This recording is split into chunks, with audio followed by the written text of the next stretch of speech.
If you're trying to learn how to become a business analyst, you should not try to learn the profession from a business analyst point of view. What you should do is learn the profession through the point of view of the company that hires business analysts. And the reason why you should do that is because the company hires business analysts to help them through the process of what's called organizational change.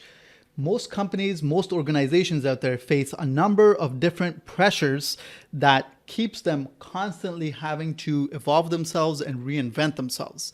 And to do that, they have to go through a process of organizational change in a way where it doesn't disrupt their existing operations and that it helps them to continue to stay competitive against the competitive pressures that they're facing, to deal with the regulations that come from the government, the customer expectations that are constantly evolving and changing, etc. And so because of all of these different types of pressures, a company has to make sure that it is constantly evolving. And the reason why they hire business analysts is to help them go through the process of organizational change. And this process is what I like to call the enterprise solution delivery process.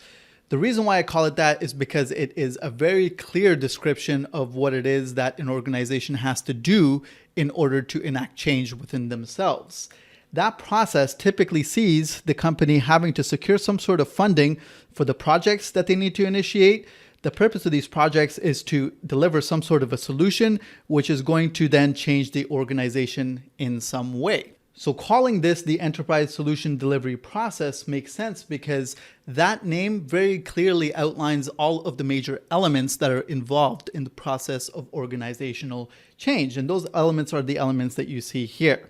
Our BA Fundamentals course teaches you the professional business analysis from the perspective of organizational change by teaching you what organizational change actually is and then describing to you what the role of the business analyst is within that context.